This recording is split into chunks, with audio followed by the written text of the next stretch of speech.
Assalamualaikum warahmatullahi wabarakatuh. Berjumpa kembali dengan saya tentunya di cerita horor. Bagaimana kabar kalian? Semoga baik-baik saja ya, dan dijauhkan dari berbagai mara bahaya. Amin. Nah, bagi kalian yang belum subscribe, silahkan subscribe terlebih dahulu supaya tidak ketinggalan cerita-cerita seram selanjutnya.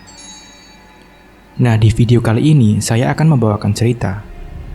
Sebelum mulai ceritanya, seperti biasa, di dalam cerita ini semua nama dan tempat disamarkan demi menjaga privasi. Langsung saja, seperti apa ceritanya? Simak video ini sampai habis. Daripada penasaran, tak usah kelamaan lagi, kita masuk ke ceritanya.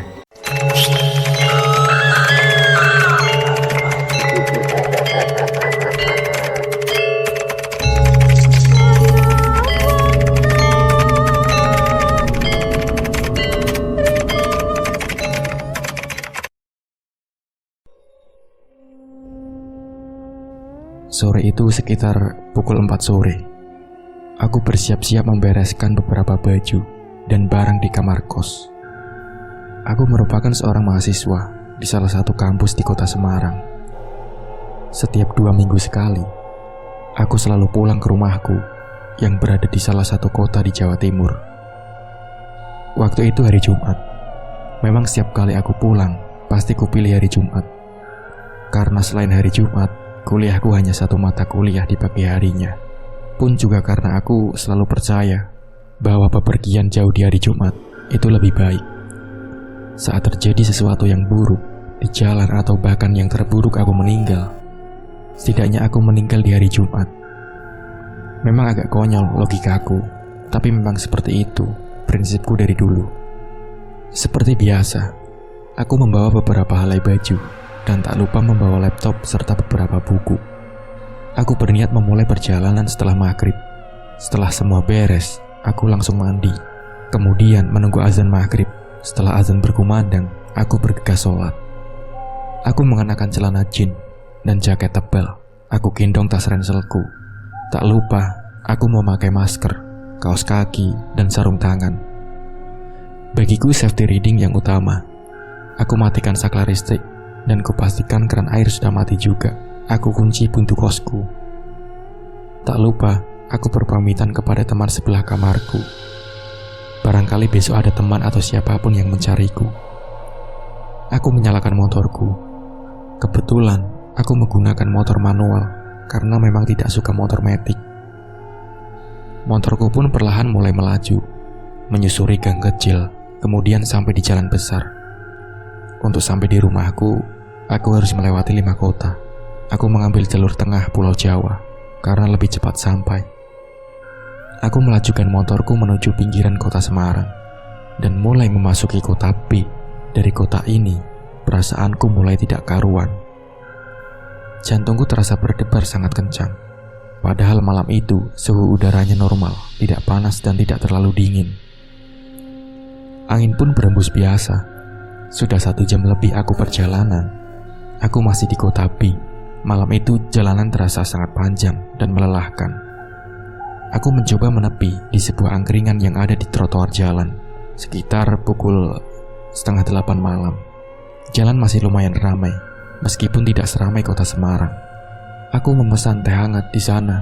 Ada beberapa bapak-bapak yang sedang nongkrong. Aku pun sempat ditanyai oleh salah satu bapak-bapak yang ada di angkringan itu. Mudik ya mas? Kemana? Tanya bapak itu. Iya pak, rumah saya di kota P, jawabku singkat. Percakapan kami berhenti sampai di situ. Aku sesegera mungkin meneguk habis teh hangat itu dan melanjutkan perjalanan. Tidak tahu kenapa, malam itu badanku terasa sakit dan pegal-pegal. Seperti baru pernah perjalanan jauh, padahal aku sudah melakukan ratusan kali sejak aku merantau studi di Semarang.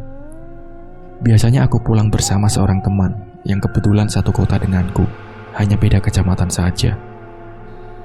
Namun hari itu temanku sedang ada praktikum, jadi tidak ikut pulang ke rumah. Akhirnya, aku memutuskan untuk pulang sendiri.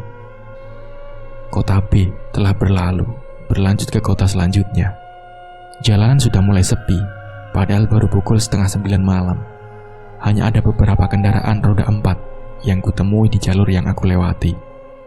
Tumben, Malam itu aku merasa sedikit mengantuk.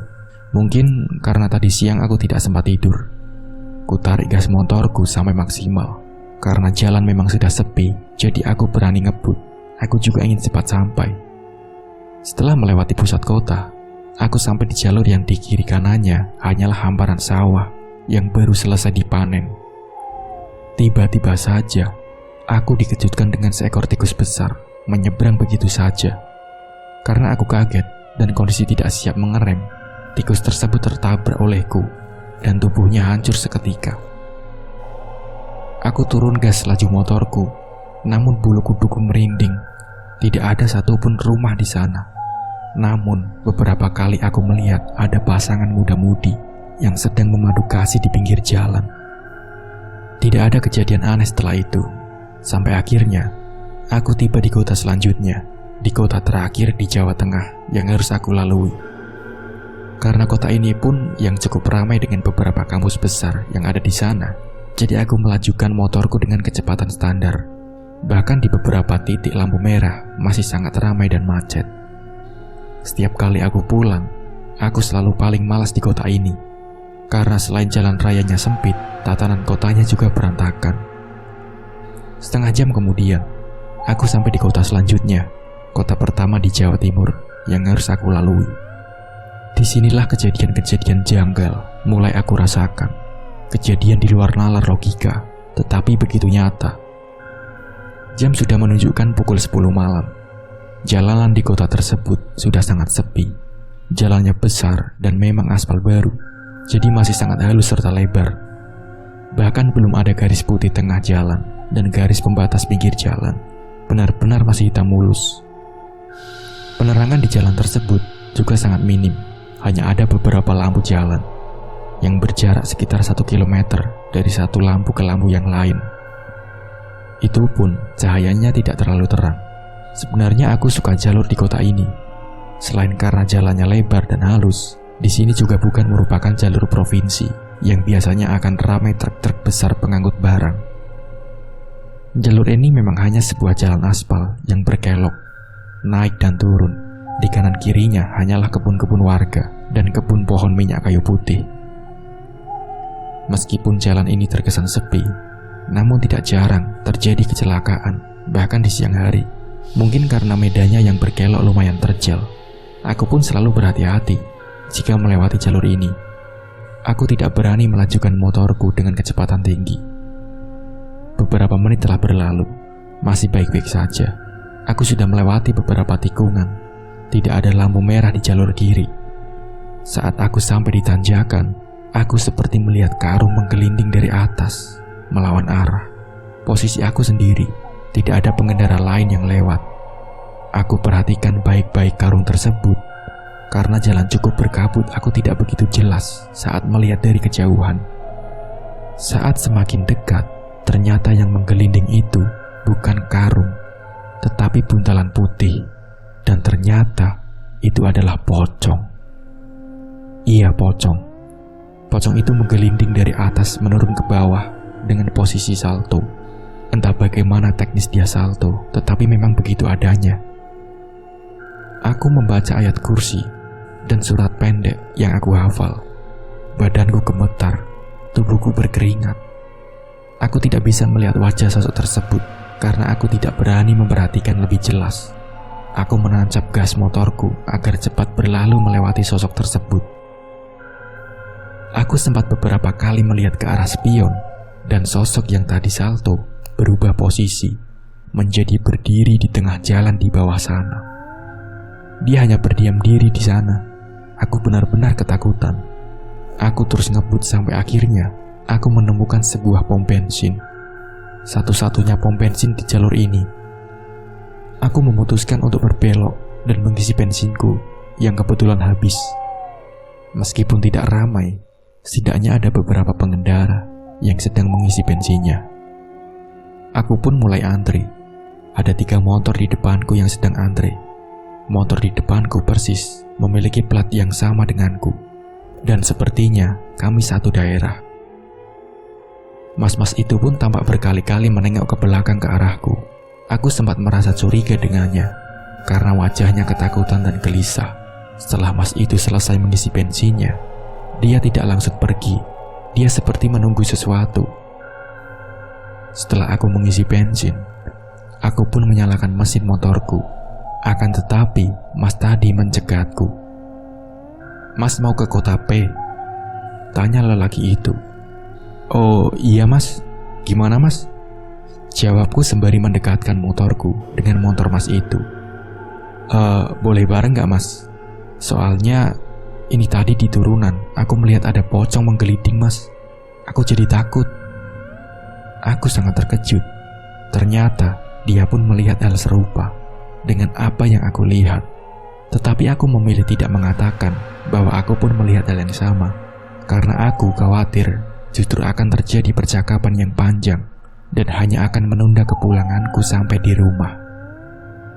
Akhirnya, aku pun mengiyakan permintaan lelaki itu. Aku memintanya untuk berjalan di depan dan aku di belakang. Belum sampai 1 kilometer dari pom bensin, tiba-tiba saja lelaki tadi hilang. Padahal sangat jelas dari tadi dia ada di depanku. Karena jalanan memang cukup berkabut, jarak pandang menjadi sangat terbatas. Entah karena aku yang tertinggal, atau memang lelaki tadi terlalu ngebut, atau malah lelaki tadi bukan manusia. Entahlah, aku tidak mau berpikiran terlalu jauh ke arah sana. Aku hanya sanggup berdoa sepanjang jalan. Aku tetap melanjutkan perjalanan sampai hampir tiba di penghujung kota. Di ujung jalur ini, jalan bercabang menjadi 2, serong kanan dan ke kiri. Aku memilih jalur kiri ke arah kotaku. Tiba-tiba, ada sebuah bus besar seperti bus pariwisata menyalip. Bis tersebut sangat kencang, sampai membuat motor dan badanku terhuyung ke arah kiri. Tumben batinku, kok ada bus besar lewat jalur ini malam-malam begini?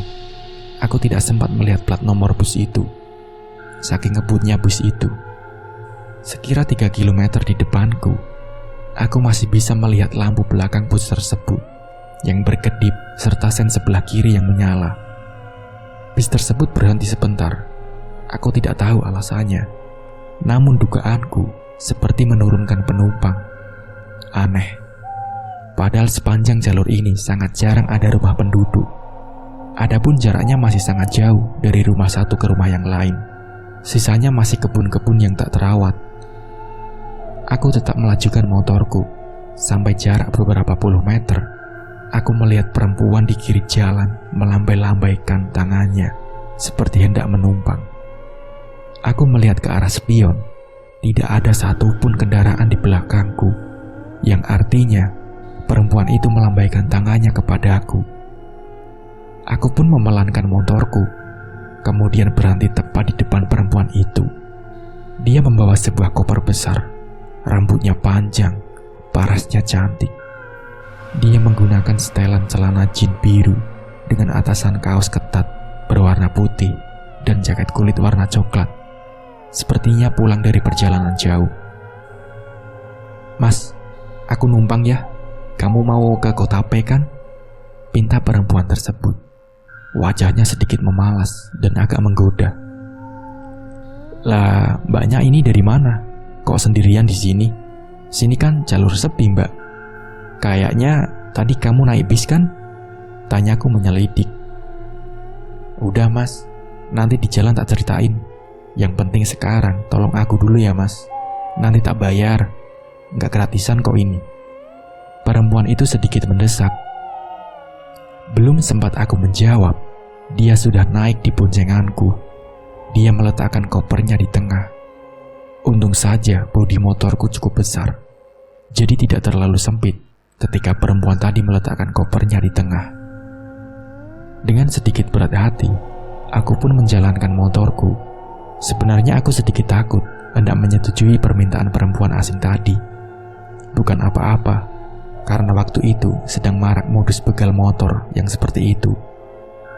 Awal perjalanan, perempuan itu hanya diam.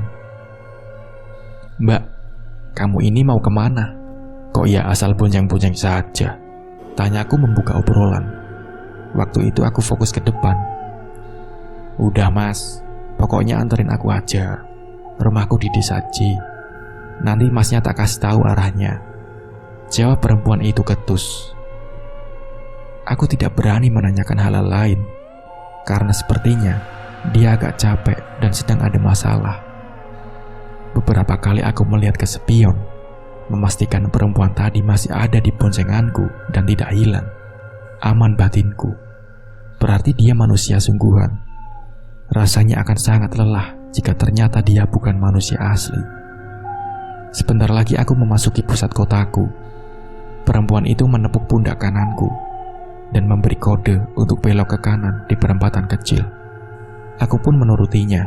Sebenarnya aku pun tahu kalau jalan ini merupakan alternatif menuju desa C. Jalannya kecil dan sepi, hanya muat satu motor saja. Samping kanannya merupakan sungai yang cukup besar, dan samping kirinya hamparan sawah serta kebun. Aku menyusuri jalan tersebut sampai sekitar 2,5 km. Kemudian, aku menemukan jalan bercabang dua, ke kanan dan ke kiri. Perempuan itu menunjuk jalan yang kanan, namun belum sampai jauh ke sana, dia sudah minta berhenti. Dia pun turun. Di sana ada rumah megah, bangunannya tinggi bertembok kokoh dengan pintu kayu yang besar. Sepertinya perempuan ini orang kaya, batinku. Sebentar ya mas, tak ambilin uang di dalam, ucap perempuan itu sembari masuk ke rumahnya. Aku memutar balik sepeda motorku agar nanti mudah jalanku menuju pulang. Aneh, lokasi ini terasa seperti hutan bagiku. Tidak ada satupun rumah penduduk selain rumah perempuan tadi. Setelah aku memutar balik motorku, betapa terkejutnya aku ketika melihat ke arah kiri. Rumah perempuan tadi sudah tidak ada dan berganti dengan kebun pohon jati yang menjulang tinggi. Di sana benar-benar hutan. Aku beristighfar berulang kali, seraya mengengkol setelah motorku. Dan sialnya, motorku tidak menyala-nyala. Akhirnya aku tuntun motorku. Aku berlari secepat-cepatnya sambil membawa beban berat, tas ransel di punggungku, sekaligus menuntun motorku yang cukup besar. Aku tetap mencoba menyalakan motorku dan berkali-kali gagal. Aku harus menyusuri jalan yang sama seperti masuk tadi, jalan setapak kecil. Karena rumahku ada di sisi timur kota P, sedangkan lokasiku saat ini ada di sisi barat kota P. Di jalan setapak ini, aku mendengar banyak tertawaan cekikikan, seperti menggoda dan mengejek. Tubuhku basah oleh keringat dingin. Nafasku semakin memendek. Akhirnya, motorku bisa menyala. Aku langsung tancap gas menuju jalan raya. Aku buru-buru menyusuri jalan menuju rumahku. Di perjalanan, aku masih merasakan berat di boncengan motorku. Padahal boncenganku kosong. Namun rasanya ada yang duduk di samping sambil mengayun-ayunkan kakinya. Sehingga beberapa kali motorku terhuyung ke kanan dan ke kiri. Aku hanya mampu merapalkan doa sebisaku. Namun gangguan itu tak kunjung mereda, justru semakin menjadi-jadi. Berkali-kali aku merasa dicolek di bagian leher belakangku, seperti ada yang menyentuh tangan perempuan. Untuk menuju rumahku, memang harus melewati jalan besar, yang kanan kirinya sawah, karena mayoritas penduduk di kotaku pun masih bermata pencaharian petani. Sampai aku di jembatan, masih di area persawahan, aku terguling ke kiri. Tidak ada kendaraan sama sekali yang lewat, karena sudah pukul jam 11:30 malam. Lututku terluka dan sedikit mengeluarkan darah. Kepalaku sangat berat dan pusing. Namun aku tetap melanjutkan perjalananku. Boncenganku sudah terasa enteng. 15 meter lagi aku sampai di rumahku. Sesampainya di teras rumah, aku memarkirkan motorku lalu duduk sejenak di kursi teras. Sambil melihat ke sekeliling dan melepas sepatuku, aku sangat syok dengan kejadian yang tadi menimbaku sepanjang perjalanan. Tiba-tiba pintu depan terbuka. Bapakku keluar dari dalam rumah. Aku menangis sejadi-jadinya sambil memeluk bapak. "Kenapa nak? Kau datang-datang menangis? Tumben, ada apa? Jam segini kok ya baru sampai?" tanya bapakku sedikit panik. Aku pun menceritakan seluruh detail kejadian yang aku alami selama perjalanan pulang. Bapak menasehati agar aku selalu berdoa setiap kali hendak bepergian, baik dekat maupun jauh. Nah, seperti itulah ceritanya. Semoga bisa diambil hikmah dan pembelajarannya. Mungkin cukup sekian dari saya. Wassalamualaikum warahmatullahi wabarakatuh.